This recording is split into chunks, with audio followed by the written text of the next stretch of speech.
So thanks for coming to listen to this. I hope you're interested in game jamming. How many of you have participated? Oh, let's start with this. How many of you have actually heard the word game jam? How many of you have participated to a whatever kind of game jam? None of you. So perhaps after this speech, you will find a way to participate one or maybe run your game jam. So my presentation is about game jam. I'm Annakaisa Kultima, and I'm a Finnish game researcher at the University of Tampere, the land of Angry Birds and Clash of Clans and all those things in the news lately. But my location is university. I'm probably the only researcher on this conference. What I've been doing for the past 7 years is to actually do different kinds of game-related research, mostly on game developers, not yet any Russians, quite little of the Eastern European, but mostly Finnish and the Western game developers. So that's what I've been doing for the past 7 years, trying to figure out what is the creative process of game developers and what kind of things happens within that environment. But that's the interest that kind of led me to Global Game Jam as well, because that's a place for creative new ideas. I've done very little of my own game development, so that's like I'm pure academic, but due to my work, I've tried to do some projects. One of the things is actually a lottery ticket online thing with one Finnish company. And then this toy that you might see on the far side of the slide, which you slip your smartphone in, is a result of one other than Global Game Jam, but result of a jam. The current research project that I'm working on is actually has to do with hybrid products, so games and toys. What could be more fun than that? But anyway, so Global Game Jam is my interest, and I'm heavily involved with this organization. Let's see what I can tell more about it. So Global Game Jam, the slogan for the event is innovation, experimentation and creativity. It's physical locations all around the globe. People come in and create a game in 48 hours. There are students and professionals participating. Some of the jams are run by companies, some of them are run by schools or other organizations, so kind of a collaboration between different things. We are holding a Guinness record for world's largest game jam for the reason that, for instance, this year, it's always kind of last year when I'm talking about January because it's such a huge event, it takes a lot of energy.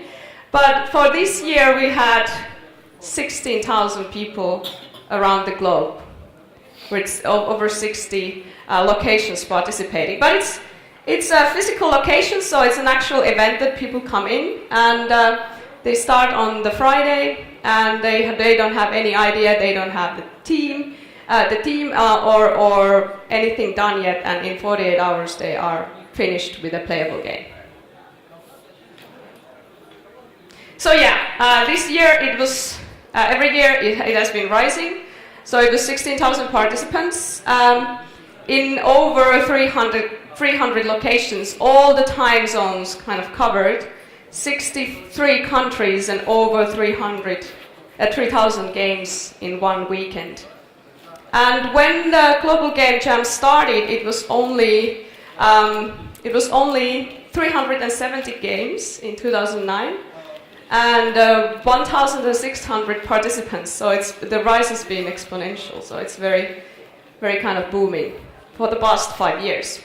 The history of the event is on 3 people, Susan Gold, Gorm Lai and Ian Schreiber. And these 3 people kind of decided that we should do an event which is global.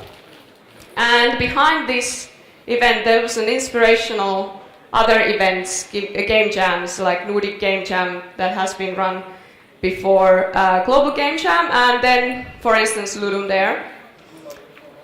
And it was an ITDA project for a while, but now it's independent. And that's the history. The rules of the event is that everybody is in a physical location. We have a shared theme and diversifiers, which means additional design constraints. Also, it's not only for digital games, so if you're interested to jam in 1 week in the new kind of a board game or maybe a hybrid product, that's also welcomed. But then all the games are uploaded to a Global Game Jam server, and they are under Creative Commons, so they can be used by someone else also afterwards. And everybody can play the games from the site. So the theme has been, there's been different kinds of themes. I've been running the theme committee for the past year. And the first theme was actually a sentence. Then there was 2 words. And then we've had a picture theme, which was on a picture of Euroverse. And this year we had a sound clip, and that was heartbeat. So we also kind of want to have different kinds of things as a theme, the shared thing for the participants. And then additional constraints that this year we had things like this, for instance, stay inside the box. The whole game takes place in just one screen, no scrolling or changing screens in any way is allowed. So this kind of creates an additional challenge for the jammers, or maybe a slight focus. But those are the things that people share in all the locations. And then after 48 hours, when the games are uploaded, it's interesting to see how different people kind of use the same starting point. So the typical schedule for the event is that people come in on Friday, and they listen to local keynotes. There might be like speeches or something like that. And then we have a video keynote, usually from people that, that the participants recognize. The 2009 keynote was from, oh, no, I forgot the name. The creator of World of Goo. And then we had Kita Takahashi on the next year. And different kinds of industry actors giving you kind of a shout for the weekend. So we watched the keynotes, and after that, like around 5 p.m., we watched the keynote video. We released the theme, so it's kind of a surprise element in the event up until that time. Then people just brainstorm freely, or maybe there's some kind of exercises that you can create for your participants, and then you might start selling your ideas to the other people if you don't have a team. So how do you actually make it in 48 hours? You form groups and start developing. So after that, it's quite kind of free-falling. On a Saturday, you just do your thing, what you have to do, and try to figure out what you can do actually in that time, and perhaps eat some pizza and drink some soda or something. And on Sunday, you just have little time, because at 3 o'clock you have to start uploading your game. So rushing all the things done, and you try to figure out what you have to leave out if it's not ready yet. And even though it's not ready, you upload the game at 3 p.m. And then you might have presentations on the games, and then maybe after party. So that's the kind of a regular schedule. On our side, there's also been some media people on Saturday, so there's some participant being interviewed for the local TV station, actually national TV station, and then you collaborate with people, so you find your friends on the event. So Finnish Game Jam is part of Global Game Jam, and that's what I've been kind of trying to grow for the past years. Global Game Jam started at 2009, and we got in 2010. And when we started, we had 3 different cities in Finland. We had almost 100 participants, and we produced 25 games within that weekend. On the next years, it's been growing, and for this January, we actually grew more than we were anticipating. So we had 12 different cities, all the way from the polar circle to Helsinki, or the southern parts of Finland, and we had over 500 participants all together on these sites, and 138 games were produced on that weekend. So it's been quite a big growth, and it's actually quite good event for our game developers to come and maybe have one weekend fun without any restriction that the commercial game development actually creates. So you can have fun with your craft and kind of fall in love with game making again. And it's also good for companies. If you're sponsoring a company, for instance, this year, Remedy was sponsoring the event, and they actually told that they had the best recruitment program ever. So after the jam, a lot of people actually applied to the jobs that were advertised on the event. And you can imagine that when we're having over 500 participants on an event like this in Finland, and we only have 5 million people in the whole country, and the industry size for game industry for Finland is around 2,000 people, so you can imagine the kind of velocity that this kind of event creates in our country. We don't have any sites here in Russia, or there should be at least in Moscow. We don't have anything here yet, and that would be your job to do, to run a site and participate in 2014. It doesn't take that much, so a lot of the sites are very different compared to each other. Like for instance, in Copenhagen they run quite a big site of over 200 people in a big university building, and there's very interesting games and collaboration happening. But it doesn't have to be a huge event. It can be only one participant. But you are among the whole global feel of the event. So at minimum, you only need one organizer, which could be the participant at the same time. You need to have a place to stay. Hopefully you have a sustainable electricity network, because that has happened for quite a lot of sites, that even for our site this year, that we had a power cut, so you really have to remind people to take copies of your work. And then internet connection, so that you can upload the games. But it doesn't really take too much. So that's what you do. You participate, you register as a site, and you attract people in. The way that we do it in Tampere is that we have over 10, maybe 15 enthusiastic organizers, and we have sponsors for food, so that the participants don't have to go and hunt food.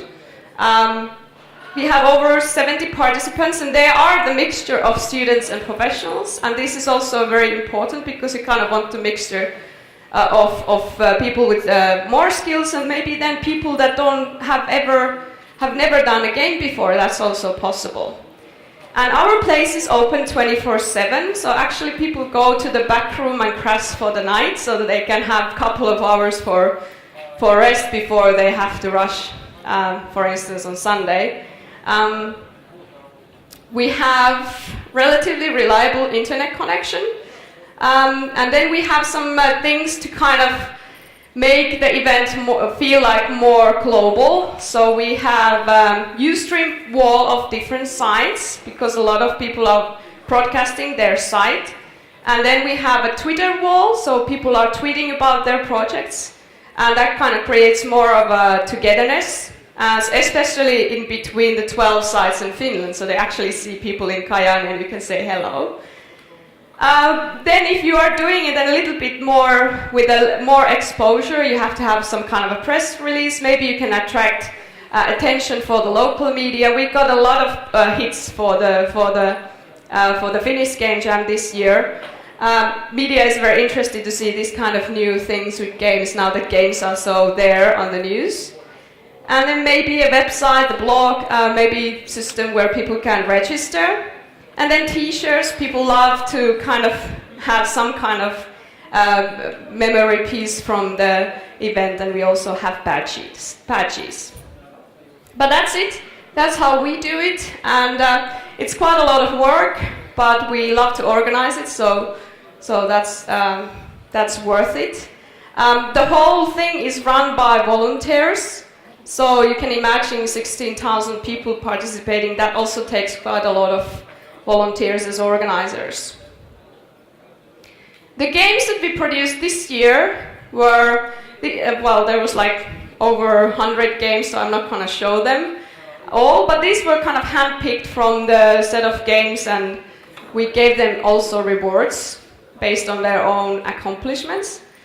So, for instance, on the first one from the left is interesting kind of interpretation of the theme Heartbeat this year. So it's actually beetroot that they are talking about in the game. So it's a point-and-click adventure, kind of. Then we had one game at our side that they were trying or testing or doing kind of a Kinect hack. So they were placing empty water bottles or kind of soda bottles on the floor, and there was a projection on the floor, and that was kind of a spaceship that they have to save. Then the game in the middle was done in Helsinki, and they made a game where an old man tries to walk to the mountain, but you kind of have to preserve your energy, so it's a very slow-paced game. Then we had a game about student life. It is composed of 9 windows that you have, like 9 mini games that you have to play at the same time, and it's supposed to kind of simulate the student life. So what you're trying to do is that you're trying to party with your friends and at the same time do the dishes and apply money for like student money, and then avoid the TV, TV inspector, because you have to have a license. Not anymore, but you had to have a license and students couldn't afford that. But anyway, so it's a funny, almost like a 90s shareware game that we wanted to reward for the humor. And this game called Bus Lab on the right side is actually a small game done in Turku, and it's just an innovative puzzle game where you have to steer the bus to other sides in order to seat people so that they fall in love. So the same colored people are kind of seated together, they fall in love and disappear from the bus. So those are the games that I kind of want to highlight from our jam.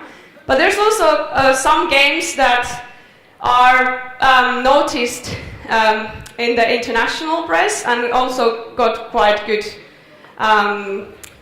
coverage and prizes and awards elsewhere. For instance, Johann Sebastian Joust, which is a move controller game where you're not looking at the screen, but you're actually trying to get the other players' move controllers to shake so that they're out of the game. And then, how many you have heard about Surgeon Simulator 2013? Now, this is a funny game where this is from this year, so there was this group of people that made a game in 48 hours, and they wanted to see what happens if they develop it further for 48 days. So they actually, the first version got a good press coverage because it's a surgeon game where you try to move the hands of the surgeon, but that kind of goes bad, and it's very hard to steer your hands, so the guy kind of ends up messing the brain surgery or heart surgery. And so they actually made the game so that they have it now on Steam, so you can try and test it out. But there's other games that might have also been published or got a better version after the jam. So that's an interesting place to try to find new innovations during that 48 hours. It's only 48 hours, so you might as well just do whatever kind of interesting thing and not the safest road to games. Global Game Jam is not a competition though. 16,000 people participating just for the fun of making games. But there are some competitions that could be tied to that, maybe so that you send your games after the jam to some competition, or you have local prizes. And we've actually quite kind of struggled with that. Is it a good or is it a bad thing? It's kind of the first intuitive thing to do, that you, okay, let's give out some prizes. But it drives some of the participants to some kind of to challenge them more. But some get a little bit intimidated and maybe they play a little bit too safe. So we try not to do the best game category this year. We actually gave the categories only after we saw the game, so that they would push the creativity a little bit further.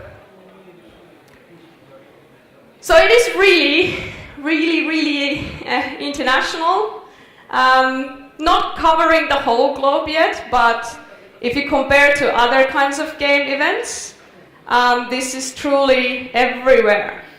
And if you think about the history of Finnish game industry, we had a lot of the companies that are still there are based on the demo scene. So this is a similar kind of phenomenon for a lot of the developers. This is their first place to start making games, and they might find friends to actually go forward with that craft.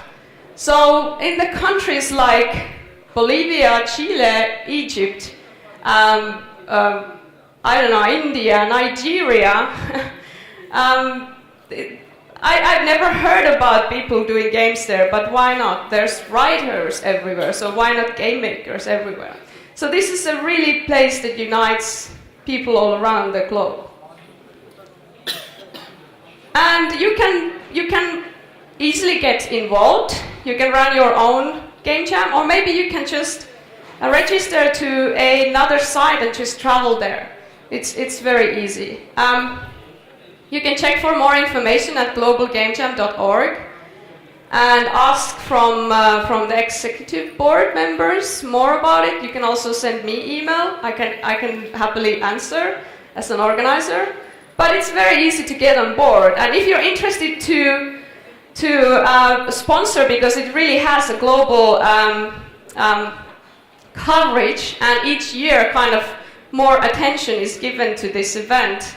So contact Susan and she'll be happy to assist you with the process. I have nothing else to add. If you have any questions, I'm here for today, and also for you want the previous slide back?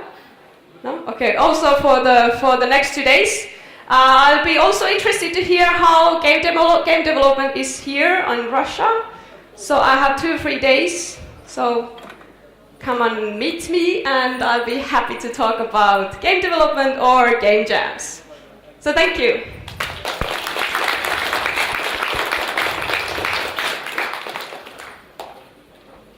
Yeah, questions, comments?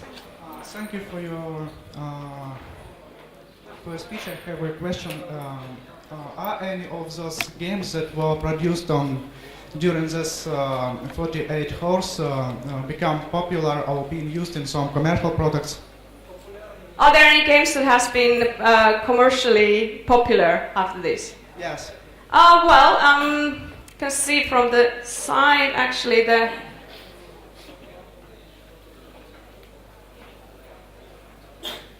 as I said, the GS Joust got rewarded as was selected as a nominee for the, now I don't want to lie about, for the IGF prizes, and then the Surgeon Simulator, of course. But there's other games that were released, for instance, Pools, Virtual, Fairground, a Catch, and so on. And then there's projects on Kickstarter. But what you can actually benefit from the jam is to get some kind of partial ideas for during that 48 hours, and maybe a lot of those kind of things has been transferred to the projects, but we don't have a record on that. Okay, thank you very much. Thank you. Yeah? Sorry, I think that it's time finished. Okay, Sorry, so if you have, if just come and talk to me, okay? You can ask some questions to Annakaisa from after the session. Okay, Thank you for attending. thank you.